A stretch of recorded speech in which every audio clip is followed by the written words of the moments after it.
নমস্কাৰ R study চেনেলটোলৈ আপোনালোক সকলোকে স্বাগতম জনাইছোঁ। মোৰ নাম ৰাহুল সাহু আৰু এই ভিডিঅ'টোত মই আপোনালোকৰ লগত আলোচনা কৰিম আসাম হিষ্ট্ৰীৰ ওপৰত। এই সিৰিজটোত আমি কমপ্লিট আসাম হিষ্ট্ৰীৰ ওপৰত ডিছকাছ কৰিম। প্ৰথমে আমি প্ৰি হিষ্ট্ৰীৰ ওপৰত ডিছকাছ কৰিম আৰু এনেদৰে ক্ৰনলজিকেল ৱাইজ আৰম্ভণিৰ পৰা শেষলৈকে কমপ্লিট আসাম হিষ্ট্ৰী ডিছকাছ কৰিম। এই সিৰিজটোৰ এইটো প্ৰথমটো ভিডিঅ'। যদি গোটেই সিৰিজটো চাব বিচাৰে তেন্তে মই ভিডিঅ'টো ডেছক্ৰিপশ্যনত প্লেলিষ্টৰ লিংকটো দি দিম, আপোনালোক তাৰ পৰা চেক কৰিব পাৰিব। যদি ভিডিঅ'টো ভাল পায় তেন্তে বন্ধু বান্ধৱী আৰু ভাইটি ভণ্টিসকলৰ লগত শ্বেয়াৰ কৰিব। যদি চেনেলটোত প্ৰথমবাৰৰ বাবে আহিছে তেন্তে চেনেলটো ছাবস্ক্ৰাইব কৰিবলৈ নাপাহৰিব। বলক ভিডিঅ'টো ষ্টাৰ্ট কৰোঁ। ইয়াৰ আগতে চাওঁ আমি কিহৰ ওপৰত ডিছকাছ কৰিম। প্ৰথমে আমি ডিছকাছ কৰিম প্ৰি হিষ্ট্ৰী পিৰিয়ডৰ ওপৰত, মানে 4th চেঞ্চুৰীৰ আগৰ কথাখিনি। তাৰপিছত আমি ডিছকাছ কৰিম এনচিয়েণ্ট হিষ্ট্ৰীৰ ওপৰত, যোনটো আপোনাৰ 4th চেঞ্চুৰীৰ পৰা 12th চেঞ্চুৰীৰ মাজৰ সময়ৰ। তাৰপিছত আমি ডিছকাছ কৰিম মেডিয়েভেল হিষ্ট্ৰীৰ ওপৰত, যোনটো আপোনাৰ 12th চেঞ্চুৰীৰ পৰা 1826 চেঞ্চুৰীলৈকে। তাৰপিছত মডাৰ্ণ হিষ্ট্ৰী অফ আছাম 1826ৰ পৰা 1947লৈকে। তাৰপিছত আছাম আফটাৰ ইণ্ডিপেণ্ডেঞ্চ, মানে 1947ৰ পিছৰ যিখিনি বস্তু হৈছে সেইখিনিৰ ওপৰত ডিছকাছ কৰিম। আজি এই ভিডিঅ'ৰ প্ৰথমটো কুৱেশ্যন হৈছে the history of Assam can be divided into days era, মানে অসমৰ ইতিহাস যুগক কিমানটা ভাগত বিভক্ত কৰিব পাৰি। ইয়াৰ এনচাৰটো হ'ব 4টা ভাগত। 2 নম্বৰ কুৱেশ্যনটো হৈছে who was the earliest king of Pragjyotishpur, মানে প্ৰাগজ্যোতিষপুৰৰ আটাইতকৈ প্ৰাচীন ৰজা কোন আছিল। ইয়াৰ এনচাৰটো হ'ব মহিৰংগ দানৱ। নেক্সট কুৱেশ্যনটো যোৱাৰ আগত অলপ চাওঁ মহিৰংগ দানৱৰ ওপৰত। মহিৰংগ দানৱ আছিলে অসমৰ আটাইতকৈ পুৰণি ৰজা আৰু তাৰ কেপিটেল আছিলে মৈৰাংক। মৈৰাংকক আজিৰ দিনত মৈৰাং পৰ্বত নামেৰে মানুহে চিনি পায় আৰু তাৰ আন এটা নাম এটা আছিলে, তাৰ নামটো হ'ল কিৰাতাচিপ। কিৰাতাচিপ মানে হ'ল যিসকল মানুহ আগতে মানে মাউণ্টেইনত বাস কৰিছিলে। মহিৰংগ দানৱৰ পিছত আহিছিলে হাটকাচূড়া, তাৰপিছত চাম্ভাচূড়া, তাৰপাছত ৰত্নাচূড়া, তাৰপাছত ঘটকাচূড়া, আৰু ঘটকাচূড়াক কিল কৰিছিলে নৰকাসুৰাই। ইয়াৰ বিষয়ে আমি পাছলৈ শিকিবলৈ পাম। নেক্সট কুৱেশ্যনটো চাওঁ। ইয়াত সুধিছে ৰামায়ণৰ মতে অমৃতৰাজ কোন ৰাজ্যৰ প্ৰতিষ্ঠাপক আছিল। ইয়াৰ এনচাৰটো হ'ব Pragjyotishpur. Question number 4, Narakasura founded which dynasty, মানে নৰকাসুৰে কোনটো ৰাজবংশ প্ৰতিষ্ঠা কৰিছিল। ইয়াৰ এনচাৰটো হ'ব Bhauma dynasty. Question number 5, who was killed by the first Naraka king Narakasura and establish the Bhauma dynasty.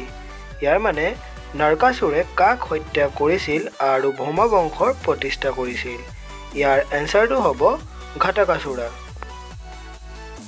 Question number 6, according to prehistory sources the mother of Narakasura was, মানে প্ৰাক ইতিহাসৰ উৎস অনুসৰি নৰকাসুৰৰ মাতৃ কোন আছিল। ইয়াৰ এনচাৰটো হ'ব ধৰিত্ৰী। আৰু এটা কথা, প্ৰি হিষ্ট্ৰীৰ মতে নৰকাসুৰৰ মাকৰ নাম আছিলে ধৰিত্ৰী, মানে পৃথিৱী, আৰু কোৱা হয় যে পৃথিৱী আৰু বিষ্ণুৰ বৰা অৱতাৰৰ পৰাই নৰকাসুৰৰ জন্ম হৈছিল। লগতে আৰু এটা কথা, কামাখ্যা টেম্পল যোনটো আপোনাৰ নীলাচল পৰ্বতত আছে, সেইটো প্ৰথমে নৰকাসুৰে বনাইছিল। Question number 7, name the 2 medieval texts that were compiled in the region of Assam, মানে অসম অঞ্চলত সংকলিত 2টা মধ্যযুগীয় গ্ৰন্থৰ নাম কি। এনচাৰটো হ'ব option B, Kalika Purana and Yogini Tantra. Question number 8, the tantric text Yogini Tantra is dedicated to the worship of 2 goddess. One is Kali and the other one is, মানে যোগিনী তন্ত্ৰত দুগৰাকী দেৱীক উপাসনা কৰাৰ কথা কোৱা হৈছে, এগৰাকী কালী আৰু আনগৰাকী হৈছে। ইয়াৰ এনচাৰটো হ'ব option B, Maa Kamakhya. Question number 9, according to which of the following Puranas the temple of Kamakhya was in the centre of Kamarupa. ইয়াৰ মানে নিম্নলিখিত কোনখন পুৰাণৰ অনুসৰি কামাখ্যা মন্দিৰটো কামৰূপৰ কেন্দ্ৰত আছিল। ইয়াৰ এনচাৰটো হ'ব Option B. Kalika Puran. Question number 10. Ranapith, Kampith, Swanapith and Saumarpith were the 4 divisions of the ancient Kamrupa. Which of the following historical composition mention about these 4 divisions? ইয়াৰ মানে ৰাণাপীঠ, কাম্পীঠ, স্বৰ্ণপীঠ আৰু সমৰপীঠ এই 4টা ডিভিজন কামৰূপৰ কোনটো হিষ্টৰিকেল কিতাপত আছে? ইয়াৰ এনসাৰটো হ'ব অপচন এ যোগিনী তন্ত্ৰ। Question number 11. Hinduism was established in Pragjyotishpura by the king. মানে কোন ৰাজাৰ দ্বাৰা প্ৰাগজ্যোতিষপুৰত হিন্দু ধৰ্ম প্ৰতিষ্ঠা কৰা হৈছিল? ইয়াৰ এনসাৰটো হ'ব option A Narakasura. Question number 12. Narakasur was killed by. নাৰকাসুৰক কোনে হত্যা কৰিছিল? ইয়াৰ এনসাৰটো হ'ব option B Shri Krishna. Question number 13. Who killed Mura, the general of Narakasura? মানে নৰকাসুৰৰ সেনাপতি মুৰাক কোনে হত্যা কৰিছিল? ইয়াৰ এনসাৰটো হ'ব অপচন বি শ্ৰীকৃষ্ণ। ইয়াৰ মতে মানে মুৰাক মৰাৰ পিছতে শ্ৰীকৃষ্ণৰ নাম মুৰাৰী হিচাপে মানুহে চিনি পায়। Question number 14. According to the epic Mahabharata, who ruled the Pragjyotishpura kingdom during the Kurukshetra war? ইয়াৰ এনসাৰটো হ'ব Bhagadatta. Question number 15. Which Kamrupa king took part in the battle of Kurukshetra, the Mahabharata war? কুৰুক্ষেত্ৰৰ যুদ্ধত মহাভাৰতৰ যুদ্ধত কোনজন কামৰূপ ৰজাই অংশগ্ৰহণ কৰিছিল? ইয়াৰ এনসাৰটো হ'ব ভগদত্ত। আৰু এটা কথা, ভগদত্ত নৰকাসুৰৰ পুত্ৰ আছিল। যেতিয়া শ্ৰীকৃষ্ণই নৰকাসুৰৰ বধ কৰিছিল, নৰকাসুৰৰ বধ কৰাৰ পিছত ভগদত্তক সিংহাসনত বহাই থৈ গৈছিল। কিন্তু ভগদত্তই কৌৰৱৰ পিনাই মহাভাৰতত যুদ্ধ কৰিছিল, কাৰণ ভগদত্তই নিজৰ জীয়ৰী ভানুমতীক দুৰ্যোধনৰ লগত বিবাহ দিছিল। সেইবাবে ভগদত্তই পাণ্ডৱৰ পিনৰ পৰা নহয়, কৌৰৱৰ পিনৰ পৰা যুদ্ধ কৰিবলগীয়া হৈছিল। Question number 16. What was the name of the elephant of Bhagadatta? ভগদত্তৰ হাতীটোৰ নাম কি আছিল? ইয়াত অপশ্যনটো দিয়া নাই, তেতিয়াও ইয়াত দুটা নাম হয় হাতীটোৰ নাম। এটা নাম হ'ল ঐৰাৱত আৰু ছেকেণ্ড নামটো হ'ল সুপ্ৰাতিকা। মানে এনসাৰটো হ'ব option A সুপ্ৰাতিকা। Question number 17. What is the name of the parva of Mahabharata which mentions the valor of Bhagadatta? ভগদত্তৰ বীৰত্বৰ কথা উল্লেখ কৰা মহাভাৰতৰ পৰ্বটোৰ নাম কি? ইয়াৰ এনসাৰটো হ'ব অপশ্যন ডি কৰ্ণ পৰ্ব। Question number 18.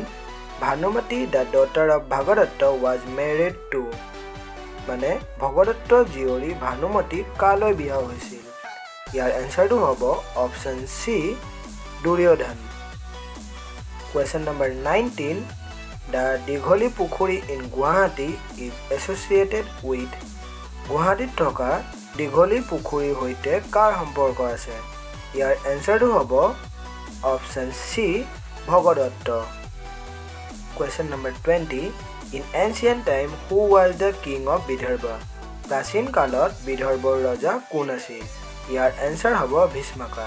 আৰু ভীষ্মকাৰ জীয়ৰীৰ নাম আছিল ৰুক্মণী। তাই কুণ্ডিল নগৰৰ ৰাজকুমাৰী আছিল।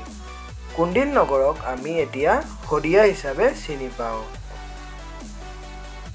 Question number 21. Asura kingdom মানে শোণিতপুৰা কিংডম was established by. অসুৰ ৰাজ্য বা শোণিতপুৰ ৰাজ্য কাৰ দ্বাৰা প্ৰতিষ্ঠা কৰা হৈছিল?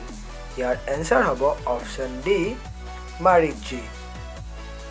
Question number 22. Who was the contemporary of Narakasura in the Middle Assam? মধ্য অসমত নৰকাসুৰৰ সমসাময়িক ৰজা কোন আছিল? ইয়াৰ এনসাৰ হ'ব option D Banasura. Question number 23. Sonitpur was the capital of which king? মানে শোণিতপুৰ কোন ৰজাৰ ৰাজধানী আছিল? ইয়াৰ এনসাৰ হ'ব অপশ্যন বি বান ৰজা। Question number 24. The father of বান ৰজা was মানে বান ৰজা বা বানাসুৰৰ পিতৃ কোন আছিল? ইয়াৰ এনসাৰ হ'ব option A Bali. Question number 25. Tezpur was ruled by the which of the following king when the Sri Krishna came for the rescue of his grandson Aniruddha? মানে যেতিয়া শ্ৰীকৃষ্ণই তেওঁৰ নাতি অনিৰুদ্ধক উদ্ধাৰ কৰিবলৈ আহিছিল তেতিয়া নিম্নলিখিত কোনজন ৰজাই তেজপুৰত শাসন কৰি আছিল? ইয়াৰ এনসাৰ হ'ব অপশ্যন সি বান ৰজা। আজিৰ কাৰণে ভিডিঅ'টো ইয়ালৈকৈ। যদি ভিডিঅ'টো ভাল পাইছে তেন্তে বন্ধু বান্ধৱী আৰু ভাইটি ভণ্টিহঁতৰ লগত শ্বেয়াৰ কৰিব আৰু চেনেলটোত ছাবস্ক্ৰাইব কৰিবলৈ নাপাহৰিব। ধন্যবাদ।